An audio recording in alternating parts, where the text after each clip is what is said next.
오늘 말씀의 배경이 되는 지역은 지난번 예수님께서 혼인잔치에서 물을 포도주로 변화시켰던 곳과 동일한 가나라는 지역입니다. 예수님께서 제자들을 처음으로 선택하신 후 그들이 보는 앞에서 구약의 율법과 제사장 나라가 끝이 나고 예수 그리스도의 새로운 시대가 도래했음을 알리는 그런 놀라운 기적을 행하셨고, 제자들은 그런 예수님의 메시아적 표적을 보고 예수를 믿었다라고 성경은 기록하고 있습니다. 오늘 왕의 신화의 기적도 똑같은 장소에서 일어났지만 무엇보다도 사마리아 성에 있는 그 수가성 여인을 만나 예수님께서는 먼저 영원히 목마르지 않는 그런 생수의 설교를 하신 후 갈릴리에 도착했을 때 일어났던 일입니다. 자, 요한복음 4장 46절입니다. 전에 물로 포도주를 만드신 곳이라. 왕의 신하가 있어 그의 아들이 가버나움에서 병들었더니. 자, 아버지는 그곳을 다스리고 있던 헤롯 안디바라는 그 분봉왕의 군대 지휘관이었거나 아니면 높은 지위의 관리였습니다. 그런데 그 사람은 가나 지역 사람이 아니라 가버나움에 있는 사람이었습니다. 가버나움은 가나로부터 한 34km 정도 떨어져 있으니까 젊은 사람이 열심히 달린다 해도 하루길이나 걸린 아주 먼 거리였습니다. 그런데 현재 이 아이의 상태는 그렇게 좋아 보이지는 않습니다. 여기서 나오는 병들었다라는 이 헬라어 단어를 보면 그가 계속 앓고 있었다라는 그런 어떤 아이의 상태가 여전히 호전되지 않는 그런 상황을 얘기해주고 있기 때문입니다. 아버지가 높은 관리이니까 본인이 할 수 있는 일을 얼마나 다 해봤습니까? 자기가 할 수 있는 모든 주변의 좋은 의사들에게 아이의 어떤 치료를 위해서 노력을 했을 겁니다. 그런데 아직까지도 시름시름 앓고 있다는 그 자체는 이제는 사람의 손을 넘어선, 인간의 한계를 넘어선 상태의 아들이 놓여 있다라고 우리는 알 수 있습니다. 평소 헤롯 왕의 어떤 군사와 관원들이 예수님에 대해서 어떻게 대했나요? 예수님에 대해서 적대적이었죠. 그럼 이 사람들로 예수님이 하는 모든 일에 대해서 반대의 입장을 가지고 있을 건데, 아들이 아프니까 아버지도 어쩔 수가 없는 거죠. 정치적인 어떤 자기의 성향과 자기가 무엇을 지지하는지 또 누구를 위해 일하고 있는지가 중요하지가 않는 거죠. 아버지로서 아들을 살리기 위해서 본인이 들었던 그 예수 그리스도라는 사람을 쫓아서 지금 여기까지 찾아온 겁니다. 자존심이고 뭐고 아무것도 없이 다 내려놓은 상태죠. 사도 요한은 두 번째 표적인 이 왕의 신하의 아들이 살아나는 기적을 통해 우리에게 전하고자 하는 핵심은 생명의 주인이 누구냐라는 거예요.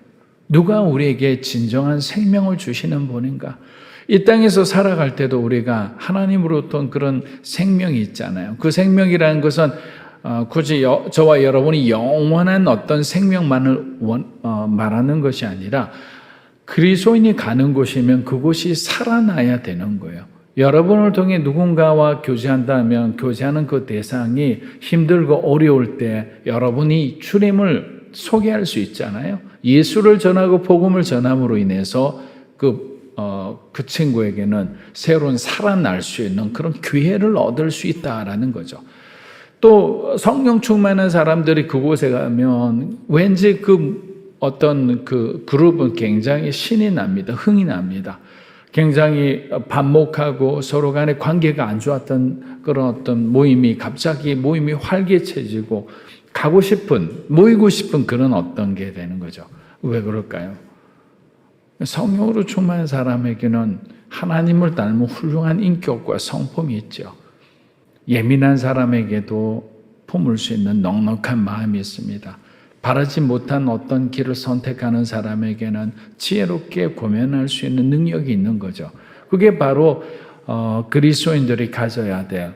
또 그리스도인들에게만 하나님이 주시는 사람을 살리는 그런 능력이라는 거죠.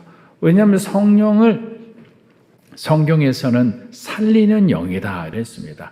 저와 여러분이 있는 곳마다 하나님의 성령이 역사하는 사람을 살리고 그리고 여러분이 계신 그곳이 살아나기를 주의 이름으로 축복합니다.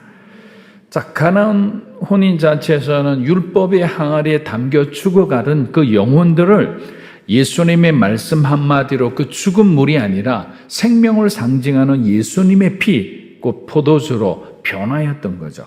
우리 출애굽기 17장을 보면 마라에서 이스라엘 백성들이 마신 물은 먹을 수 없는, 마실 수 없는 쓴물이었습니다. 그 물은 백성들에게 복통을 일으키며 갈증을 더하는 죽음으로 가게 하는 그러한 물들이었습니다. 그런데 하나님께서 모세에게 한 나뭇가지를 물속으로 던지라고 하셨습니다. 그럼 이 나뭇가지가 무엇을 상징하느냐?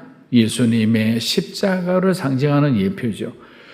나뭇가지가 들어가는 순간에 먹지 못하는 그 죽은 물이 어떻게 됐나?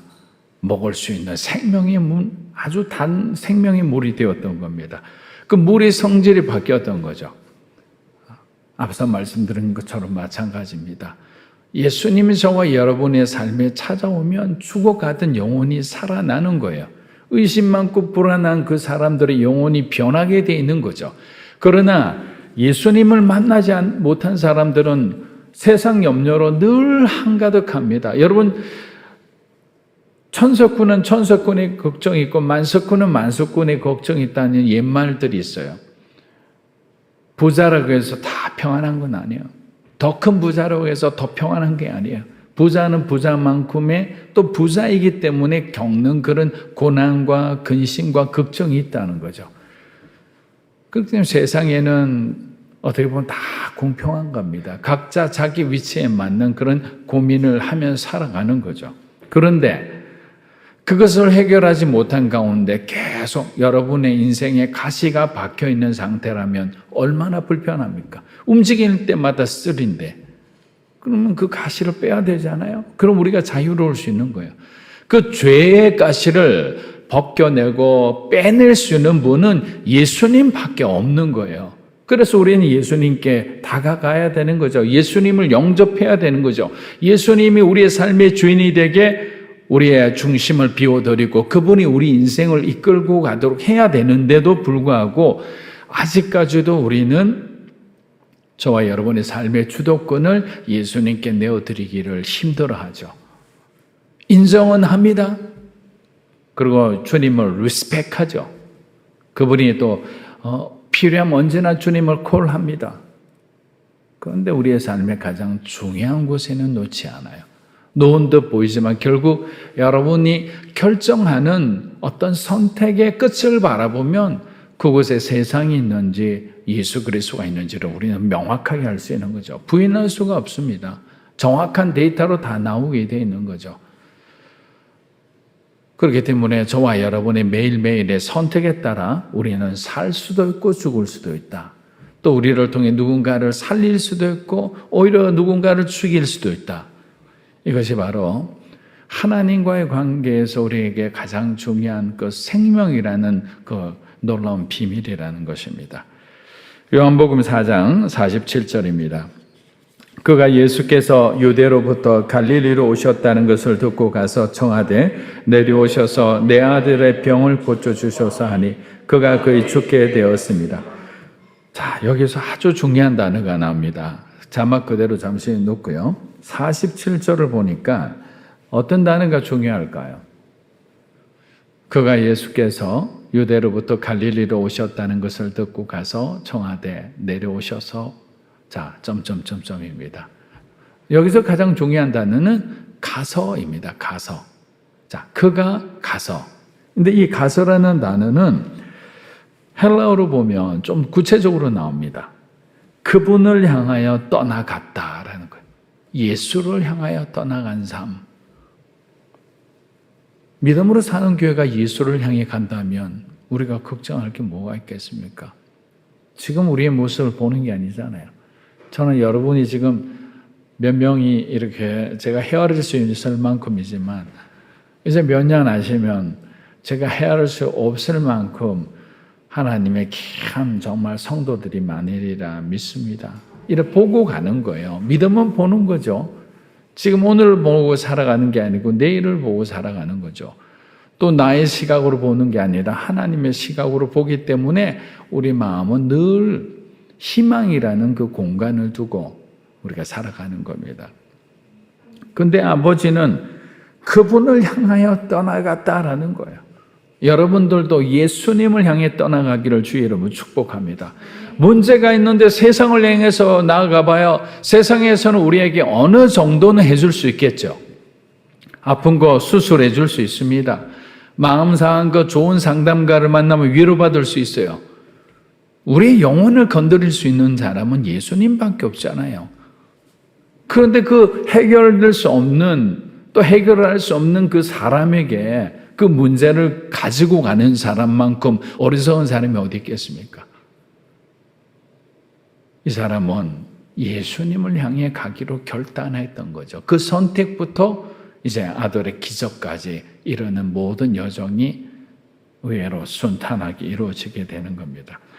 사랑하는 아들이 병마로부터 나올 수 있게 된 가장 결정적인 이유는 아버지의 선택 때문이었다. 아들의 아버지는 더 이상 세상에서 구원을 얻으려고 하지 않았습니다. 가나 혼인잔치의 기적을 누군가에게 들었는지 몰라도 아들의 아버지는 지푸라기라도 잡는 심정과 믿음으로 예수님을 찾아왔던 겁니다. 사랑하는 여러분, 여러분의 삶은 누구를 향해 나아가고 있습니까? 만일 아직도 세상의 미련을 두고 세상이 여러분들을 구원해 주리라 생각해서는 안 되죠. 예전에 제가 목회 기획팀과 이제 회의를 하면서 우리에게 교회가 성장하면 정말 하나님께서 이런 교회를 좀 계속 만들어 주시면 좋겠다라고 했어요. 근데 그 중에서 예전부터 이제 생각했던 건데 구제를 잘하는 교회가 하나 있으면 좋겠다라는 생각이었어요. 어려운 사람을 잘 상담해 주는 교회가 있으면 좋겠다.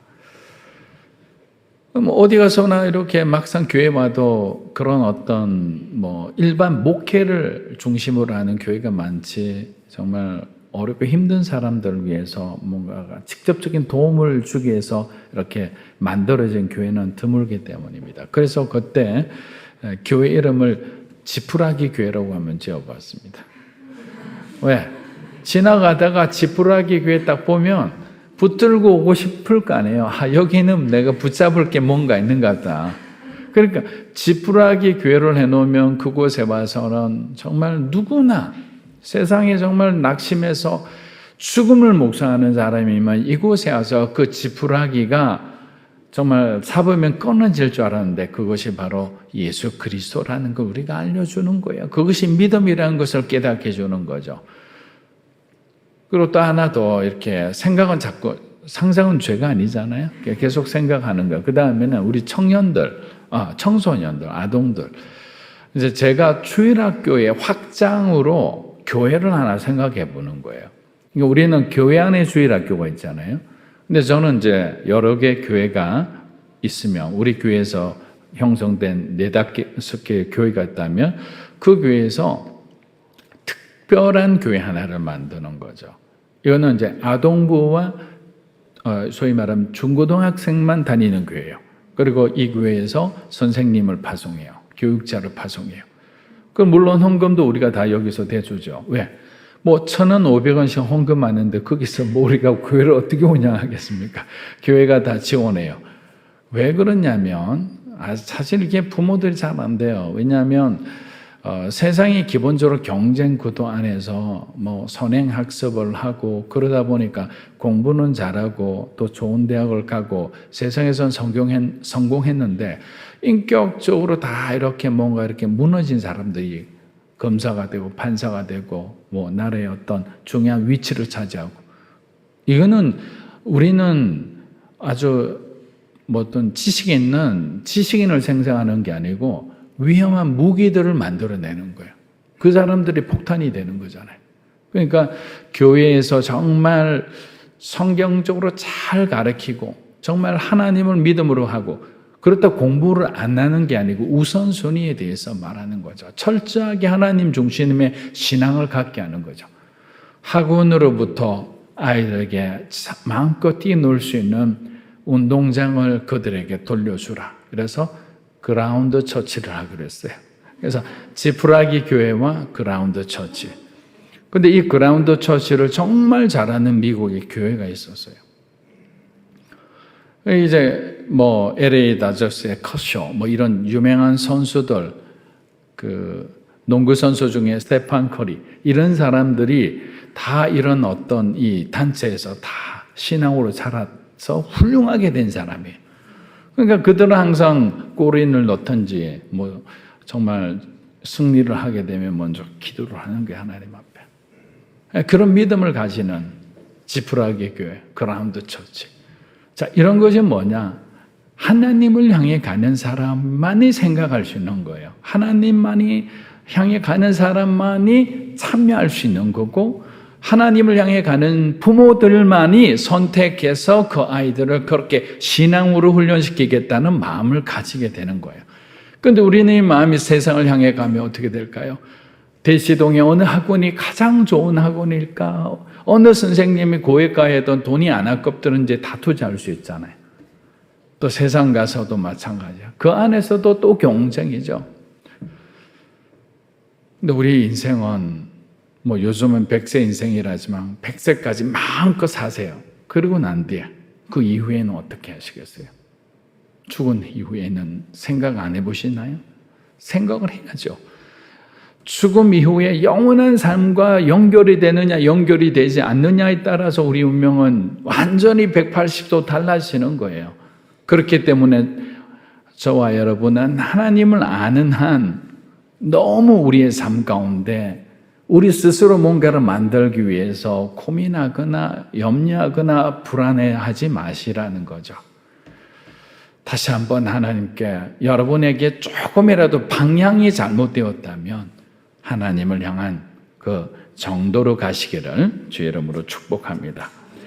요한복음 4장 48에서 50절입니다.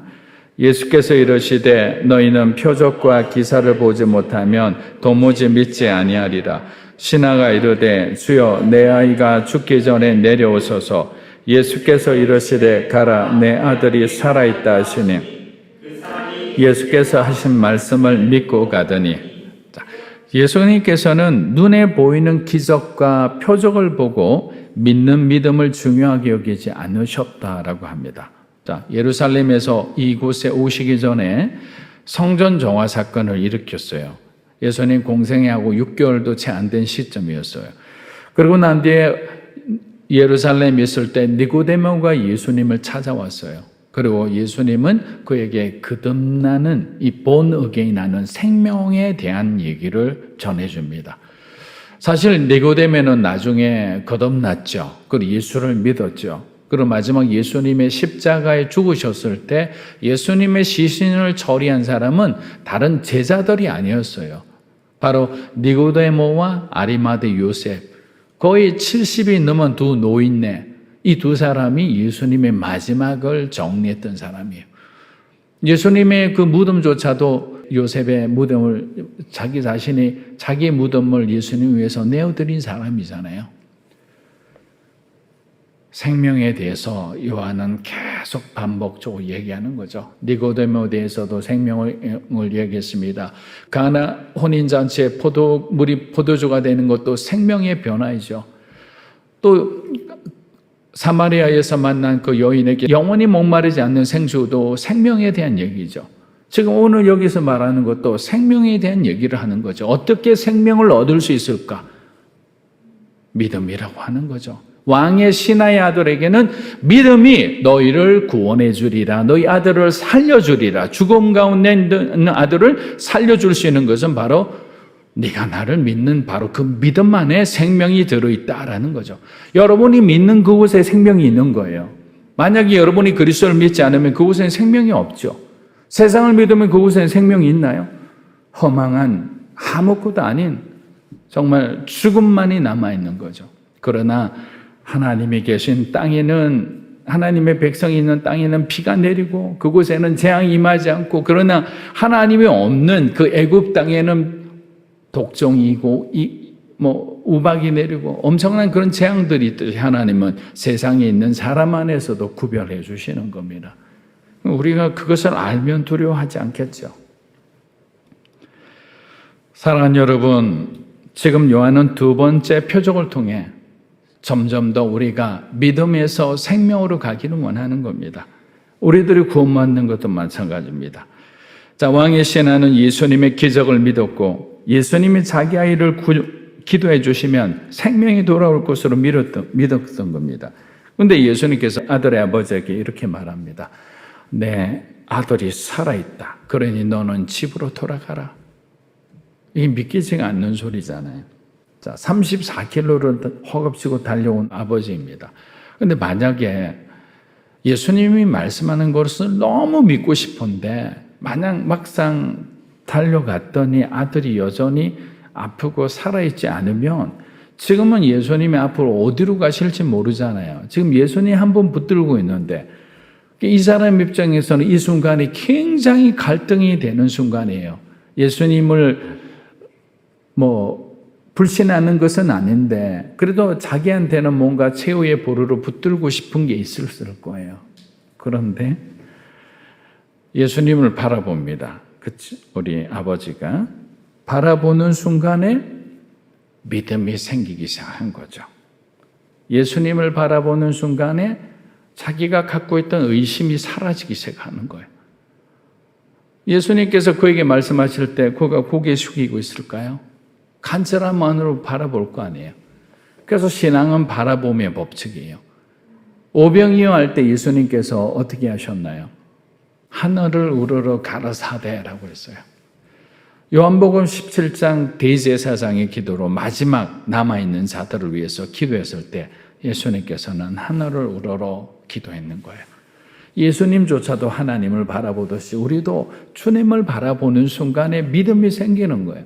여러분들도 사람들하고 얘기할 때 눈을 보고 얘기하라는 말을 어른들이 많이 할 거예요. 그 사람들이 속이는지 안 속이는지 눈을 바라보고 예수님의 눈을 바라보는 순간에 전자경선이 이렇게 쭉 온 거죠. 믿음이 쏙 다가오는 거예요. 거짓말 없는 그 예수님의 눈을 바라보는 순간에 자기가 의심했던 불안해했던 자기 자신이 너무나 부끄러웠던 거예요. 당당하게 이제는 결정하는 겁니다. 요한복음 4장 51에서 53절입니다. 한번 읽어보겠습니다. 내려가는 길에서 그 종들이 오다가 만나서 아이가 살아있다 하거늘 그 낳기 시작한 때를 물은즉 어제 7시에 열기가 떨어졌나이다 하는지라. 그의 아버지가 예수께서 내 아들이 살아있다 말씀하신 그때인 줄 알고 자기와 그 온 집안이 다 믿으니라. 정말 이런 일들은 믿지 않는 사람들이 이런 구절을 읽으면 정말 성경은 너무나 공상소설 같다. 너무나 허구라고 얘기를 하고 싶을 거예요. 그러나 우리가 이해하지 않고 순종하기 시작하면 하나님의 일들이 우리 마음 가운데 이제는 믿어지기 시작하는 거죠. 믿어지면 믿는 자를 통해서 하나님의 말씀은 능력이 됨을 여러분 믿으시기를 주의 이름으로 축복합니다. 경험을 해봐야 되는 거예요. 그래서 신앙의 경험이 없는 사람들은 항상 우리는 지식으로 판단하고 지식으로 계산하려고 하는데 계산해봐야 할 수가 없습니다. 자, 순종해서 가는데 정말 아름다운 드라마틱한 장면이 나오잖아요. 이제 아버지는 조급한 마음에 달려갑니다. 열심히 달려갑니다. 왜? 아들이 어떤 무사함을 확인하고 싶었던 거예요. 그런데 그의 집안에서는 아들이 낳은 것을 보고 또 그 종이 어떻게 됩니까? 그 주인에게 이 기쁜 소식을 전하기 위해서 이쪽에서는 이쪽으로 달려가고 집에서는 또 이쪽으로 달려가고 이제 얼마 있으면 만나게 되죠. 길 가다가 어느 순간에 서로를 딱 바라봅니다. 바라보는 순간 눈빛만 봐도 이미 아는 거죠. 너 얼마나 기쁘고 좋은 소식인지. 그래서 주인이 딱 한 가지로 확인하는 거예요. 언제 나왔더냐. 그런데 그 언제 나왔더냐 했을 때 지금 여기서 7시로 나와 있지만 유대력으로 하면 오후 1시거든요. 그럼 지금 한 5시간, 6시간 달려왔다면 중간에서 만나는 게 정확한 바로 그 시간이 된 거죠. 여러분 이렇게 기적을 체험하니까 뭐라고 되어 있습니까? 자기와 그 온 집안이 다 믿으니라. 하나님의 표적은 이만큼 능력이 있는 거예요. 저는 특별히 우리 청년들 중심으로 여러분이 젊은 날에 하나님을 경험하게 되기를 주의 이름으로 축복합니다. 하나님을 경험하게 되면 여러분의 인생이 아니에요. 하나님을 위해 쓰임받는 인생이 되는 거예요. 여러분들이 작곡을 하든, 여러분들이 찬양을 하든, 여러분들이 공부를 해서 어디에 취직을 가서 어떤 기업에서 무슨 일을 하든 우리의 능력으로 하지 않는 거죠. 왜? 경험한 자는 무릎 꿇을 수 있습니다. 경험한 자는 주의 이름을 외치고 구할 수 있는 사람이 되는 거예요. 그런데 우리가 그런 하나의 경험도 없다면 우리는 지금도 그리스도인이라는 이름으로 살아가지만 우리 지식으로 살아갑니다. 우리 짧은 세상 속의 경험으로 살아가려고 하는 거죠. 그러면 항상 하나님과 충돌하고 부딪히고 오히려 그것 가운데서 신앙생활 가운데 물음표를 가질 수밖에 없어요. 왜? 성령을 체험하지 못했기 때문에. 여러분 매일마다 하나님이 주시는 그 말씀을 사모하며 말씀 속으로 들어가 보세요. 그 안에서 하나님 주신 그 가슴 설레이는 그 복음의 능력을 체험해 보는 거예요. 그리고 우리가 더욱더 기뻐지면 말씀을 통해 주님과의 대화하는 정말 영적으로 깊은 그런 여러분의 단계까지 가는 거예요. 사방의 주변에 총질을 하고 있어도 세상이 정말 그렇게 되더라도 우리 마음에는 이미 순교의 각오가 되기 때문에 무슨 미련이 있겠습니까? 옛날에 그 유명한 선교사님 말씀이 있잖아요. 죽어도 천국이라고. 이 말 자체가 가지는 파워가 얼마나 있습니까? 우리는 죽어도 천국입니다. 다른 사람은 죽으면 말할 말이 없지만 우리는 죽어도 천국인데 무엇을 두려워하겠습니까? 믿음의 기적은 역사하는 힘이 큽니다. 우리 하나님께서는 저와 여러분을 끝까지 지키고 돌보실 겁니다. 그리고 사람을 살리는 사람으로 귀하게 쓰리라 믿습니다.